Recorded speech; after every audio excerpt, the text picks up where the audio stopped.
اور عمران خان صاحب نے اور منصور علی خان صاحب نے بات کی ہے کہ میں اس چیز کا بڑا ریگارڈ کرتا ہوں کہ خان صاحب نے بڑے کھلے دل سے مجھے ویلکم کیا اور مجھے جو انٹرویو دیا. انہوں نے مجھے کوئی ایسی بات نہیں کی کہ آپ مجھ سے یہ سوال پوچھیں. میں نے ان سے بڑے سخت سوالات پوچھے اور انہوں نے اس کا پراپرلی جواب دیا. اور اس کے بعد بھی منصور علی خان صاحب نے بڑا خان صاحب کے اوپر تنقید کی ہے, لیکن وہ بھی اب اس چیز کے اوپر مانتے ہیں کہ عمران خان صاحب جو جیل کے اندر ہے اور وہ کوئی ڈیل نہیں کر رہے, وہ واقعی میں ایک سیاستدان ہے اور وہ ایک لیڈر ہے. متی اللہ جان صاحب نے بڑی تنقید کی ہے. اس کے بعد وہ جب خان صاحب سے ملے, کورٹ روم میں ملے, تو پھر متی اللہ جان صاحب نے ادھر بھی ان سے ایک شکوہ کیا تھا, وہ گرفتار ہو گئے تھے ان کی حکومت میں. لیکن اب جو ہے متی اللہ جان صاحب وہ بھی یہ بات کرتے ہیں کہ یار عمران خان جو ہے واقعی میں ایک لیڈر ہے, وہ ڈیل نہیں کر رہا, وہ جیل میں بیٹھا ہوا ہے, سختیاں برداشت کر رہا ہے. حامد میر صاحب کی تو سب کو پتا ہے کہ عمران خان سے بڑی جو ہے ایک کشیدگی رہی ہے اور حامد میر صاحب جو ہے ان کے اوپر بڑی تنقید کرتے رہے ہیں. لیکن اب جو ہے حامد میر صاحب یہ بات کرتے ہیں کہ وہ بلکہ وہ خود بتاتے ہیں کہ میں جتنا عمران خان کو جانتا ہوں وہ ڈیل نہیں کریں گے. انہوں نے 2-3 باتیں بھی ایسی بتائی ہیں کہ کچھ پی ٹی کے سینئر رہنما جب ان کے پاس ڈیل کی آفر لے کے گئے تو انہوں نے بڑا کلیئرلی ان کو جواب دیا کہ میں مر جاؤں گا, میری ڈیڈ باڈی ادھر سے نکلے گی, لیکن میں کوئی ڈیل نہیں کروں گا. اس کے بعد آپ دیکھیں عمران ریاض خان صاحب, تو میں اس لیے کہتا ہوں کیونکہ وہ جو ہے انہوں نے بھی عمران خان صاحب کے اوپر تنقید کی ہے, ان کی چیزوں کے اوپر, ان کے ڈیسیژنز کے اوپر, لیکن وہ اس رات کو موجود تھے جس رات عمران خان کا اقتدار ختم ہوا. تو انہوں نے بات بتائی کہ وہ سمپل کمرے میں گیا, ڈائری پکڑی اور چلا گیا. کہتے یار اس طرح کا میں نے پرائم منسٹر اپنی زندگی میں نہیں دیکھا. اور عمران ریاض خان صاحب نے بڑی چیزیں جو ہے دیکھی ہوئی ہیں. جب عمران خان صاحب کے گھر کے اوپر, زمان پار کے اوپر شیل مارے گئے تو اس رات جو ہے وہ وہاں پر گئے, ان سے پوچھا, ان کی طبیعت پوچھی, تو ان کا ان کے ساتھ ایک بڑا گہرا تعلق بھی ہے. لیکن عمران ریاض صاحب نے یہ ہمیشہ بات کی ہے کہ جب ان کی کوئی غلط پالیسی ہوتی ہے تو میں نے بڑی کھل کے ان کے اوپر تنقید کی ہے. تو اس طرح کافی زیادہ ایسے لوگ ہیں اور کافی صحافی حضرات ایسے ہیں جو عمران خان صاحب کی پالیسیز کے اوپر, ان کے ڈیسیژنز کے اوپر اور اسپیشلی خان صاحب کے اوپر بڑی تنقید کیا کرتے تھے. لیکن اب جو ہے وہ سارے اس چیز کو مانتے ہیں کیونکہ انہوں نے دیکھا ہوا ہے کہ نواز شریف صاحب جو ہے وہ ڈیل کر کے باہر گئے ہیں, آصف زرداری صاحب ڈیل کر کے باہر گئے ہیں, تو یہاں کے پولیٹیشنز جو ہے وہ ڈیل کر کے چلے جاتے ہیں. لیکن پہلی دفعہ ایسا ہوا ہے کہ پاکستان کی سیاست جو ہے وہ بدلی ہے اور اس کو بدلا ہے عمران خان نے. حفیظ اللہ نیازی صاحب جو عمران خان صاحب کے, آپ کو پتا ہے ان کی جو بہن ہے, ان کے ہسبینڈ بھی ہیں, وہ ان کی جو اب اتنی عمران خان صاحب سے نہیں دوستی رہی اور وہ بڑے ان کے اوپر تنقید کرتے رہے ہیں.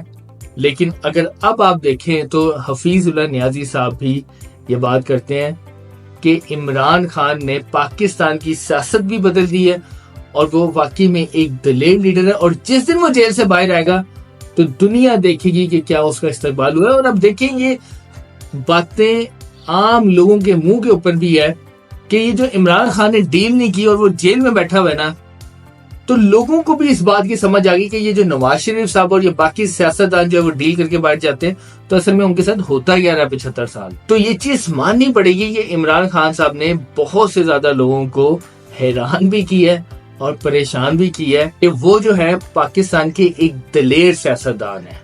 اور اس چیز میں کوئی شک نہیں ہے کہ خان صاحب نے یہ چیز ثابت کی ہے اور کر کے بھی دکھائی ہے.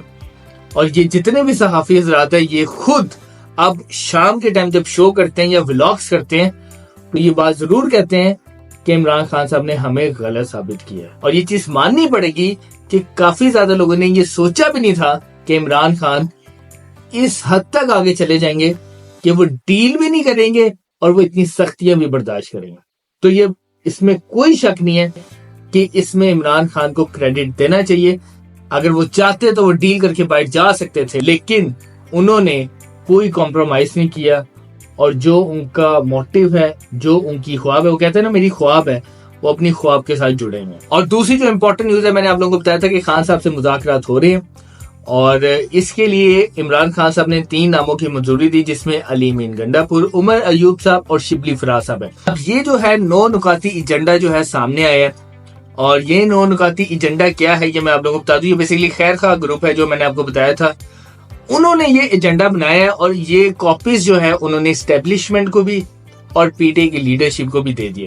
اچھا, اس میں جو پہلا پوائنٹ ہے وہ یہ ہے کہ فوری طور کے اوپر بد زبانی اور جارحانہ موقف روکا جائے. یہ پی ٹی آئی کے لیے کہ پی ٹی آئی والے جو ہے سخت موقف جو ہے نا ان کا, اور خان صاحب جو اگریسو قسم کا بیان دے جاتے ہیں, تو یہ روکا جائے. دوسرا ہے کہ حکومت اور اداروں کی طرف سے انتقامی کارروائیوں کو روکا جائے. اب یہ کس کے لیے ہے کہ یہ جو پی ٹی آئی کے اوپر جو پکڑ دکڑ ہے نا, اس کو ختم کیا جائے, یہ نہ ہو.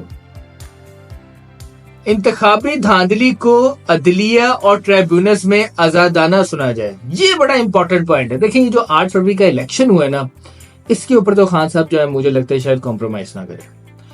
وہ یہ کہتے ہیں کہ جی ہمارا الیکشن چوری کیا, ہمیں سیٹیں واپس کریں. لیکن وہ یہ کہتے ہیں کہ اگر الیکشن کے اوپر آپ کو کوئی بھی مسئلہ ہے یا بات ہے تو آپ عدلیہ سے رجوع کریں. اور ہاں, اور یہ اسپیشلی انہوں نے بات کی کہ اس کے اوپر آزادانہ تحقیقات ہوں.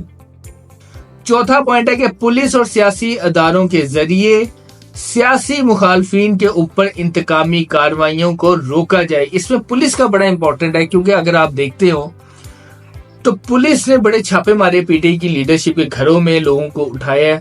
تو یہ جو ہے نا, اس کی وجہ سے پی ٹی آئی کی قیادت میں بڑا ان کے خلاف جو ہے نا سخت رویہ ہے. اور وہ کہتے ہیں کہ یہ جان بوجھ کے ہمارے خلاف کارروائیاں کراتے ہیں, غلط پرچے کرواتے ہیں, اور پھر گھروں سے اٹھاتے ہیں ہمارے لوگوں کو, ہمارے رشتے داروں کو اٹھاتے ہیں. تو اس کو روکا جائے. پانچواں پوائنٹ بڑا مزیدار قسم کا ہے کہ حکومت کو 2 سال کام کرنے دیا جائے. اگر یعنی کہ آپ نہیں مانتے نا کہ حکومت صحیح ہے, تو پھر بھی چپ کر کے جو ہے نا اس کو 2 سال جو ہے نا آپ برداشت کریں, ان کو کام کرنے دیں. انتخابی نتائج جو نہیں مانتے وہ پرامن رہیں. اب بہت زیادہ پی ٹی آئی کے لوگ ہیں وہ مانتے ہی نہیں ہے کہ یہ الیکشن ہے, لیکن وہ جو ہے نا پرامن رہیں, اس کے اوپر نہ کوئی بات چیت نہ کریں, 2 سال جو ہے نا اس کو کام کرنے دیں. 7واں پوائنٹ جو ہے نا وہ بھی بڑا مزیدار ہے کہ بڑے پیمانے پر مظاہرے نہ ہوں. یعنی کہ اب یہ دیکھیں, اگر آپ کو الیکشن کے ریزلٹس کے اوپر کوئی بات کرنی ہے, اگر آپ نے کوئی احتجاج کرنا ہے, تو آپ نے کوئی سڑکوں کے اوپر آ کے احتجاج نہیں کرنا, کوئی پریس کانفرنس کر دیں, کالی پٹیاں باندھ لیں, بس یہ کر دیں. لیکن آپ نے بڑا مظاہرہ نہیں کرنا, جلسے جلوس نہیں نکالنے, تحریک نہیں کرنی. یہ امپورٹنٹ پوائنٹ ہے. 9واں پوائنٹ ہے کہ میڈیا کو آزاد کریں. دیکھیں, ساروں کو پتا ہے کہ میڈیا کے اوپر کافی زیادہ ایسی چیزیں ہیں کہ آپ لوگ نہیں آزادانہ بات کر سکتے. خان صاحب کے اوپر آپ بات نہیں کر سکتے, ان کے نام لینے کے اوپر ابھی بھی پابندی ہے, بہت سے چینلز نہیں لیتے, ان کے ٹکٹس نہیں چلاتے. تو یہ جو پوائنٹ ہے کہ میڈیا کو آزادانہ کام کرنے دیا جائے. اب یہ جو 9 پوائنٹ ہے, یہ بیسیکلی اسٹیبلشمنٹ کو اور پی ٹی آئی کی لیڈرشپ کو یہ پوائنٹس دے دیے گئے ہیں.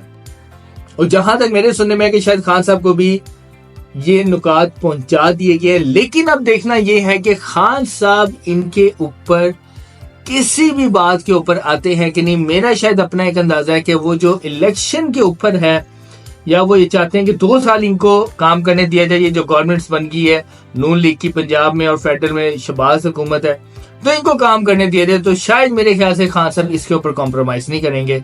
لیکن ہم تو یہ دعا گو ہیں کہ کوئی نہ کوئی بیچ کا ایسا رستہ ضرور نکلے کہ یہ جو ملک آگے چلے. اور یہ جو بیچ میں لوگ ایکٹیو ہیں, جن کو ہم خیر خواہ گروپ کہتے ہیں, وہ یہ کہتے ہیں کہ اگر تو آپ لوگ چاہتے ہیں کہ یہ ملک آگے چلے اور بند گلی سے نکلے, تو دونوں پارٹیز کو کمپرومائز کرنا پڑے گا. اور دونوں پارٹیز اگر یہ چاہتی ہیں کہ ملک میں استحکام آئے, تو ان کو ان چیزوں کے اوپر کمپرومائز کرنا پڑے گا. اور اگر وہ ان چیزوں کے اوپر کمپرومائز کرنے کو تیار نہیں ہے, تو بربادی اور ذلت ہمارا مقدر ہے. تو ملتے ہیں اپنے نیکسٹ ولاگ میں نئی خبروں کے ساتھ. پاکستان زندہ باد.